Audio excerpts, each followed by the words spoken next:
പ്രിയ പ്രേക്ഷകർക്ക് സീരിയൽ ന്യൂസിലേക്ക് സ്വാഗതം. കൂടുതൽ സീരിയൽ ന്യൂസുകൾ അതിവേഗം ലഭിക്കുന്നതിന് ഈ ചാനൽ സബ്സ്ക്രൈബ് ചെയ്യുക. ബെൽ ഐക്കൺ മറക്കാതെ ക്ലിക്ക് ചെയ്യുക. വീഡിയോ ഇഷ്ടമായി എങ്കിൽ ലൈക്ക് ചെയ്യാൻ മറക്കരുത്. കാര്യങ്ങളെല്ലാം കൈവിട്ടു പോവുകയാണ് എന്നുള്ള കാര്യം മനസ്സിലാക്കിയതിനെ തുടർന്ന് ഇനി എന്ത് ചെയ്യണം എന്ന ചോദ്യം മാത്രമാണ് ബാക്കിയാകുന്നത്. അഭിഷേകിന്റെ മുന്നിൽ മാത്രവുമല്ല, അഭിഷേക് ഇഷയുടെ കാര്യത്തിൽ എനിക്ക് എത്രയും പെട്ടെന്ന് തന്നെ ഒരു തീരുമാനം എടുക്കണം എന്ന് പറയുകയും ചെയ്യുന്നു. സോഹൻ കാര്യങ്ങൾ മനസ്സിലാക്കി കൂടെ നിൽക്കണം. വെറുതെ ദേവബാലയെ സപ്പോർട്ട് ചെയ്ത് എൻ്റെ മനസമാധാനം കളയരുത് എന്ന് പറഞ്ഞതിനെ തുടർന്ന് സുഖമില്ലാത്ത കുട്ടിയല്ലേടാ അവൾ, അതുകൊണ്ടല്ലേ ഇങ്ങനെയൊക്കെ ചെയ്യുന്നത്. എന്തായാലും നീ അത് വിട്ടുകളാ, നമുക്ക് ബാക്കി കാര്യങ്ങൾ പിന്നീട് നോക്കാം എന്ന് പറയുകയും ചെയ്യുന്നു. ഇതേ സമയം പോലീസുകാരൻ പറഞ്ഞ കാര്യങ്ങളെല്ലാം അറിഞ്ഞതിനെ തുടർന്ന് ആകെ തകർന്നു പോവുകയാണ് റാംമോഹൻ. ഇതോടെ ഉറപ്പിക്കുകയാണ് അഭിഷേക് ചതിയൻ തന്നെയാണ്, അഭിഷേകിന്റെ ഭാര്യ തന്നെയാണ് ദേവബാല.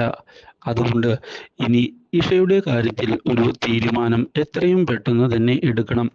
തൻ്റെ മകൾ ഇങ്ങനെ വിഷമിച്ച് ജീവിതം മുന്നോട്ട് കൊണ്ടുപോകുന്നത് കണ്ടു നിൽക്കാൻ എനിക്ക് സാധ്യമല്ല. രാജിയോട് ഇതേ തുടർന്ന് ഞാനൊരു തീരുമാനമെടുക്കുകയാണ്. രാജിയും എൻ്റെ കൂടെ നിൽക്കണം. എന്താണ് സാർ, എന്ത് തീരുമാനമാണ്? നമ്മൾ പുതിയൊരു വിവാഹത്തിന് ശ്രമിക്കുകയാണ്. അതിന് ഇഷയുടെ മനസ്സിനെ പാകപ്പെടുത്തേണ്ടത് രാജിയുടെ ചുമതലയാണ്. ഒരു അമ്മയുടെ സ്ഥാനത്ത് നിന്ന് നീ വേണം കാര്യങ്ങൾ മുന്നിലേക്ക് കൊണ്ടുപോകാൻ എന്ന് പറഞ്ഞതിനെ തുടർന്ന്, സാർ ഞാൻ ശ്രമിക്കാം. ഇഷമോളുടെ ജീവിതം എനിക്കും പ്രിയപ്പെട്ടതാണല്ലോ. അതുകൊണ്ട് തന്നെ സാർ, എന്താണ് ഞാൻ ചെയ്യേണ്ടത്? ഞാനൊരു ചെക്കനെ കണ്ടുവച്ചിട്ടുണ്ട്. അവനെ കൊണ്ട് ഇഷയെ ഇനി വിവാഹം കഴിപ്പിക്കാനുള്ള തീരുമാനമാണ് ഞാൻ എടുത്തിരിക്കുന്നത്. ഇതോടെ അവിടെ നിന്ന് പോകുന്ന റാംമോഹൻ രാഹുലിന്റെ വീട്ടിലേക്ക് എത്തിയിരിക്കുകയാണ്. അപ്രതീക്ഷിതമായ വരവ് രാഹുലിനെ ഞെട്ടിച്ചതിനെ തുടർന്ന് താൻ വീട്ടിൽ ചെയ്യുന്ന കാര്യമെല്ലാം പുറത്തു വരുമോ എന്ന് രാഹുൽ ഭയപ്പെട്ടിരിക്കുകയാണ്. ഇതോടെ, എന്താണ് അങ്കിൾ, പെട്ടെന്ന് ഇവിടേക്ക് വരാൻ എന്തു പറ്റി? ഞാൻ ഒട്ടും പ്രതീക്ഷിച്ചതല്ല അങ്കിളിന്റെ ഈ വരവ് എന്ന് പറയുകയും ചെയ്യുന്നു.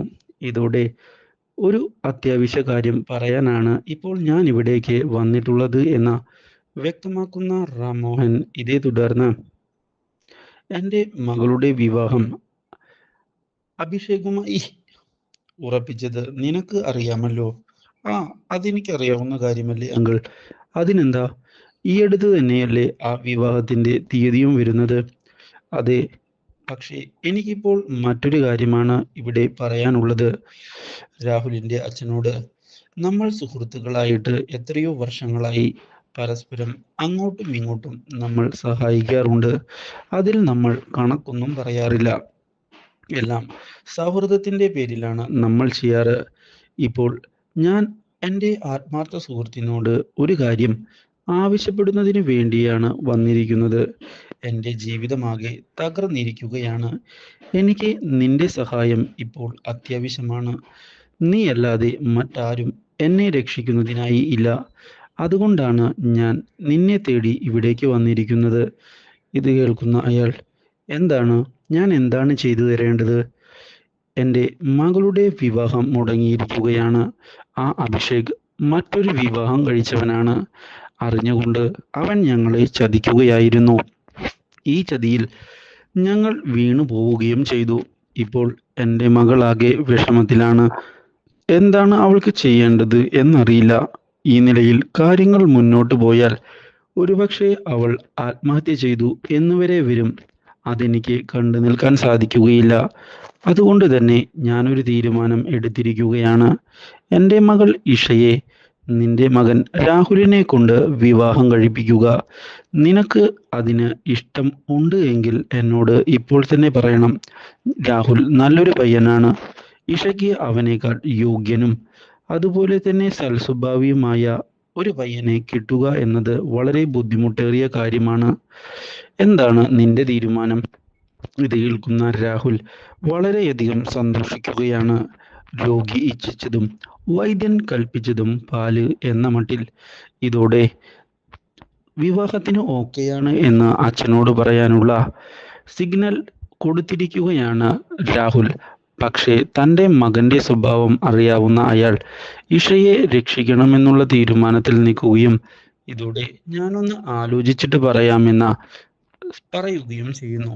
ഇത് രാഹുലിന് ഒട്ടും തന്നെ ഇഷ്ടമാകുന്നില്ല. പക്ഷേ തൻ്റെ അഭിനയം മുന്നോട്ട് കൊണ്ടുപോകേണ്ടത് ഒരു ബാധ്യതയായതിനെ തുടർന്ന് രാഹുൽ വീണ്ടും അഭിനയിക്കുകയാണ്.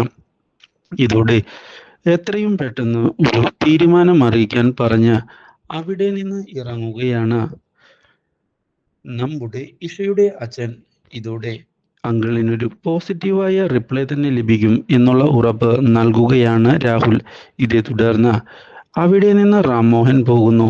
ഇതോടെ തൻ്റെ അച്ഛൻ്റെ കഴുത്തിൽ വീണ്ടും പിടിക്കുന്ന രാഹുൽ, ഇനിയും എൻ്റെ ജീവിതത്തിൻ്റെയും മുന്നിൽ വന്നു പെട്ടാൽ കൊന്നുകളയും. ഞാൻ ഒരുപാട് കാലമായി ആഗ്രഹിക്കുന്ന ദിവസമാണ് ഇപ്പോൾ എന്നെ തേടി വന്നിട്ടുള്ളത്. അതുകൊണ്ട് തന്നെ ഈ വിവാഹം നടക്കണം. ഞാൻ കൈവിട്ടുപോയി എന്ന് കരുതിയ സ്വപ്നം അത് വീണ്ടും നടക്കാൻ പോവുകയാണ്. അതിനിടയിലേക്ക് നിങ്ങൾ കയറി വീണ്ടും പ്രശ്നങ്ങൾ ഉണ്ടാക്കിയാൽ എൻ്റെ സ്വഭാവം അറിയാമല്ലോ, കൊന്നുകളയും, പറഞ്ഞേക്കാം എന്ന് വ്യക്തമാക്കി അവിടെ നിന്ന് പോവുകയും ഇതേ തുടർന്ന് റാംമോഹനെ ഫോൺ ചെയ്ത് ഇഷയെ വിവാഹം കഴിക്കാൻ എനിക്ക് താല്പര്യമാണ് എന്നുള്ള കാര്യം അറിയിക്കുകയും ചെയ്തിരിക്കുകയാണ്. അപ്രതീക്ഷിതമായ ഈ സംഭവം വളരെയധികം സന്തോഷം നൽകിയിരിക്കുകയാണ് റാംമോഹന്. ഇതോടെ ചതിയറിയാത്ത റാംമോഹൻ ഉടൻ തന്നെ രാജിയോട് ചെന്ന് കാര്യങ്ങൾ പറയുകയാണ്. എത്രയും പെട്ടെന്ന് തന്നെ രാഹുലിൻ്റെയും ഇഷയുടെയും വിവാഹം നടത്തും. രാജി ഈ കാര്യം പറഞ്ഞ് മനസ്സിലാക്കണം എന്ന് വ്യക്തമാക്കി പോകുന്നു. ഇതോടെ മാനസികമായി ആകെ തകർന്നു പോവുകയാണ് ഇഷ. എന്നെ എന്തുകൊണ്ടാണ് തൻ്റെ അച്ഛൻ മനസ്സിലാക്കാത്തത് എന്ന ചോദ്യം ബാക്കി ആവുകയും ചെയ്യുന്നു.